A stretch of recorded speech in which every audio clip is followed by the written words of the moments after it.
The Insta360 Luna Ultra versus the DJI Osmo Pocket 4P versus the GoPro Mission 1 Pro. Which camera should you buy? If you want to know the answer to that question, you gotta watch the video to the end. And with all that being said, let's begin the video now. Alrighty, so in this video, we're gonna be talking about the Mission 1 Pro, the Insta360 Luna Ultra, and also the DJI Osmo Pocket 4P. And we're gonna be talking about the specifications of each camera, and then we're gonna be talking about my opinion on which camera you should choose between the three cameras. So with all that being said, let's begin the video now. Alrighty, so firstly, we're gonna be talking about the Insta360 Luna Ultra. So it does shoot in 8K Dolby Vision up to this frames per second, and it goes up to 4K and 120 frames per second, which is cool, but the processors do go 240 frames and higher. So if that's something to consider for yourself in your personal situation, then I would stray away from the Insta360 Luna Ultra, but it does have its strength points and a lot of variety of different other areas too. So let's go over those points now. So as a prime example with the Insta360 Luna Ultra, it does have an application both on the PC and phone version. Its workflow and interface is extremely easy and simple to use, and standard video is just like straightforward. But you can also color grade in D-Log color 10-bit, which is cool too. I think in terms of color grading, the other two cameras are going to be a lot greater, but 10-bit D-Log is also going to look really fantastic, and just going out and pointing and shooting is going to be the best with the Insta360 Luna Ultra because it's virtually probably the easiest interface to understand, and then you can just pretty much get going and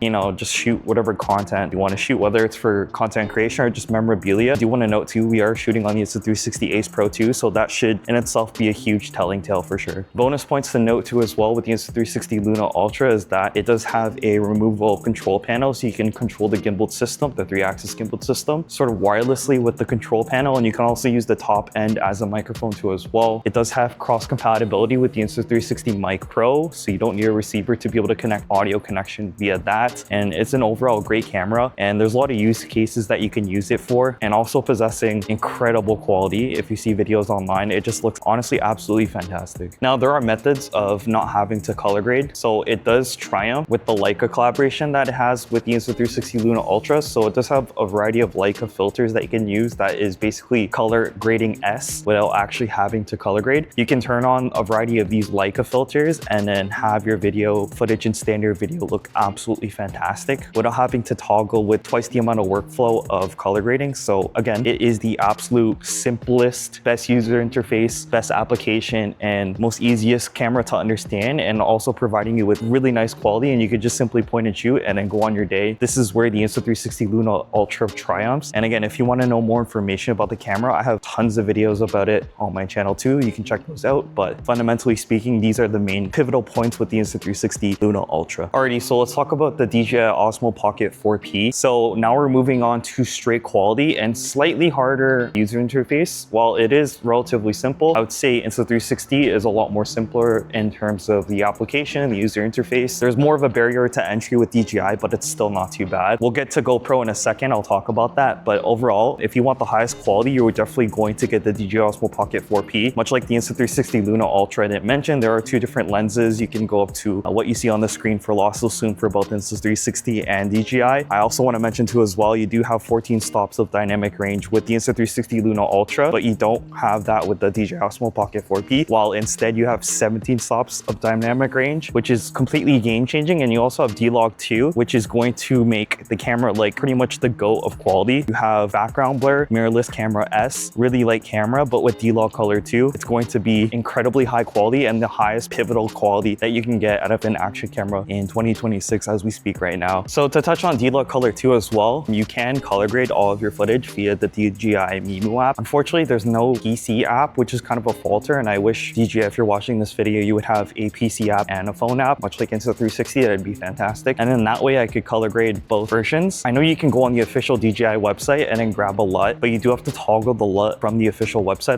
a bit to sort of match the DJI Mimo app. So I wish there was a LUT that would exactly match the DJI Mimo app, so it would be like an easier workflow, and then I could just go on about my day. I'm not much of an intense color grader, and I just like to match the DJI Mimo app, but there's nothing that is possible for that right now integrated into the DJI ecosystem, unless you would have to do it yourself, which is kind of a bummer. While the Insta360 app and the LUT you can grab online are going to look exactly the same, which is like honestly something I wish that would happen on the DJI end. So DJI, if you're watching this, that'd be a great addition to add. So in terms of the two cameras too as well, they're both gonna have two different lenses, you know, like they have lossless zooms of their own rights, which is cool and stuff like that. All in all, with both cameras, you're not gonna go completely wrong. Everything's going to be fine. Again, I am using the DJI Mic Mini 2. You can use a transmitter to use that as a third party in the Insta360 Luna Ultra plugged with a receiver, but if you are using it with other DJI products, you don't need a receiver. So I could just use the Mic Mini 2 by itself, which is a great addition. I think if you're looking to buy a new camera, it's also important to think of which ecosystem you're previously in. If you're in one, it makes sense to get the next edition in the same ecosystem. But if you're in another ecosystem, it's going to be a little harder to cross over. So very important to know too as well. So the DJI Osmo Pocket 4 and the 4P are going to be relatively similar in a sense where you do have like audio channels and you have 7.0 active tracking too as well. There's active tracking associated with the Insta360 Luna Ultra, but I would say DJI is a bit better on that front. Either way, you're not going to go wrong with both cameras, and they're absolutely fantastic in their own rights and way. I feel like I would lean more to the Insta360 Luna Ultra, but we can talk about that more later on in the video, so watch to the end. So let's move on to the last camera for specifications for this video, and we'll move on to my official opinion on which camera you should choose between the three cameras. One thing to mention too as well, both cameras do possess the ability to have internal memory. So if that's important to you and you always find yourself losing your SD card, that's also noted greatly too as well. So anyways, now let's officially move on to the next portion of the video, which is the Mission 1 Pro. Alrighty, so the Mission 1 Pro is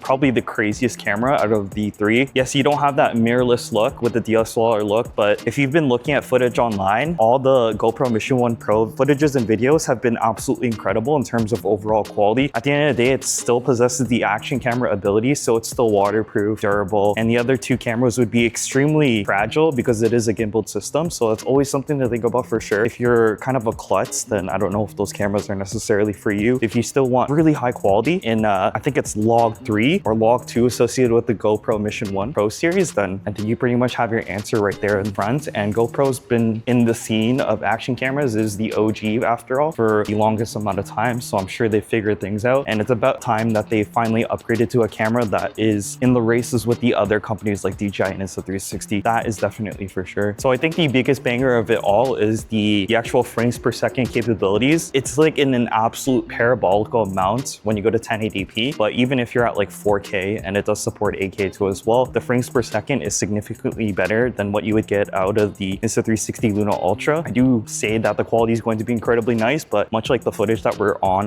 the Ace Pro 2 right now, there's not going to be that background blur, and like it's going to be a wide depth of field more. It's kind of personal preference, but if you prefer closer kind of like this, that's up to you. But if you like that wide depth of field, which is kind of what I would say fancy a bit more, then it's really subjective at that point, and you buy whatever resonates with you the most pretty much. So I will say I do have the GoPro Hero 13, and in terms of like user interface and like the haptic feedback of it, it's not the greatest. I'm sure the Mission series has upgraded on that matter specifically, but when I was touching the screen, it would take a few minutes before to be able to click on just like one item or switch between screens, which was kind of a minor bother, but I'm sure the Mission series has successfully changed that for the better. It's just, you know, I do have that impression of that camera and company overall, and then having like not the greatest quick app too as well, being the slowest and not the least efficient out of the three, doesn't really like fancy me quite nicely. I'm sure like there's a group of people who are completely used to it, and that's fine on them, but I think for me, in terms of workflow, Insta360 is top the best in terms of workflow, and then overall quality and like workflow is like DJI for sure. GoPro has its own pros too as well, just being, you know, pre-existing in the ecosystem for such a long time. Yes, that's great. And again, the Mission 1 Pro quality is just so good and fantastic that I'd be willing to look past an inefficient quick app and like a system. Again, I'm sure it's better now, but this is based off my GoPro Hero 13 experience, and let's just say it wasn't the greatest, so something to note too as well. So in terms of microphone connection with the GoPro Mission 1 series, I think they have their wireless microphone set that you can use to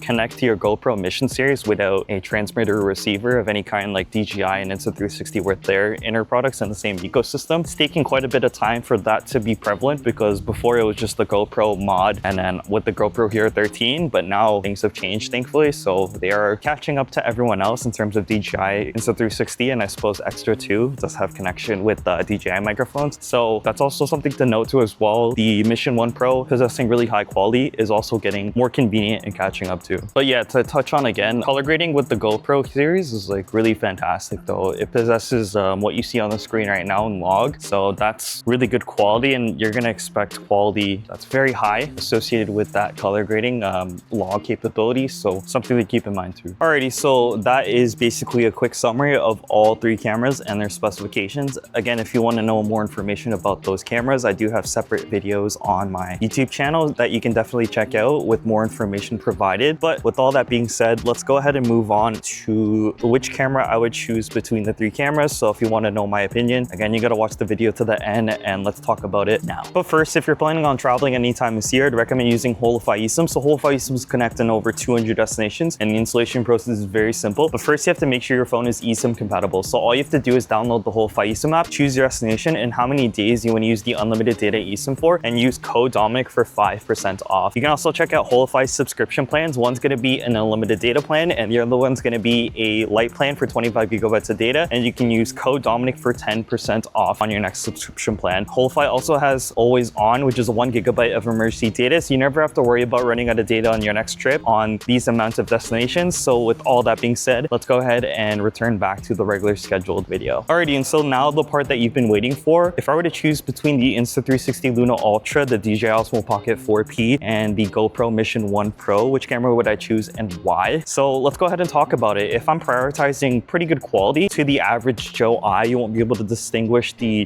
qualities between one camera to another. Unfortunately, I will, as this is my niche, but otherwise most people won't even notice the difference. If you're prioritizing workflow, pretty good quality, and a lot of cool accessories and features, and just being able to do things efficiently as quick as possible, then I would definitely choose the Insta360 Luna Ultra, especially if you're already in the ecosystem. If you have the Mic Pro, the Insta360 Mic Air as an example, this will just make everything virtually so much easier. And if you're super familiar with the interface, it's always going to look the exact same for the most part, and that's just going to be easier for you to understand, as easy it is already to understand Insta360 products in general. But it also does possess really fantastic quality. I feel like it does provide the brightest image out of the three, and if brightness is your kind of like important factor, which is kind of my important factor, really good low light capabilities. All cameras have really good low light capabilities, which I didn't really mention in this video, but all do possess really good low light capabilities. Then yeah, I would definitely pick the Insta360 Luna as a direct result of that. Like pure video mode's good. Everything about the camera is really good. It's super easy to understand. And I think overall, if that's what you're seeking, then pick the Insta360 Luna Ultra. So on the other hand, you also do have the DJI Osmo Pocket 4P. If you're looking for something that's a little harder to use, I'm not saying like super hard, it is still pretty easy to understand, but Insta360 Luna and the ecosystem's just a bit easier, then I would get the DJI Osmo Pocket 4P, especially at D-Log Color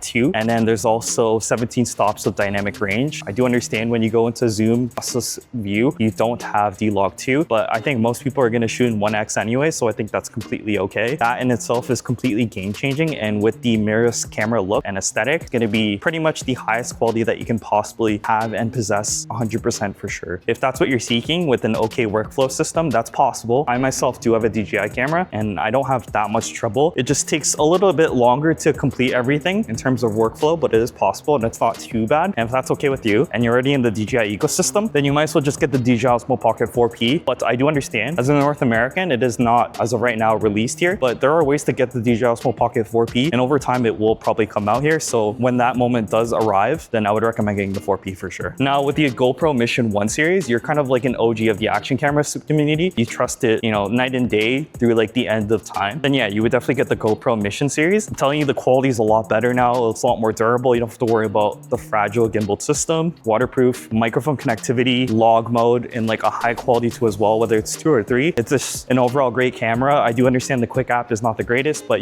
most of the time you could probably look past that if you're so used to the GoPro ecosystem anyways. It really doesn't matter. Then at that point, if you're already integrated into the system and you want the best possible GoPro quality, then definitely get this one for sure, hands down. It's a really great camera and something I've been considering and buying myself too as well. So you will not go wrong with any of the 3 cameras that you pick, in all honesty. They're all great in their own rights and possess really high quality and are good for workflow overall. But if I were to be completely honest with you, if I had to pick between the 3 cameras, I'd probably pick the Insta360 Luna Ultra just because of its ease of use and also possessing really good high quality and the amount of accessories and the updates that camera will probably possess and does currently possess right now. So let that speak volumes for you for sure. If you're interested in getting the Insta360 Luna Ultra, you can also check out the affiliate link or use code Dominic on the Insta360 official website to get yourself a little bit of a discount. Again, I think it's just point, shoot, go. If you want color grading, you could just use a Leica filter, or you can use the app to quickly color grade, and then you are on your way. And the footage looks bright and fantastic, and that's about it. Nothing more to it. So, and if you need the highest of highest quality, again, most people don't even notice. So I think take that to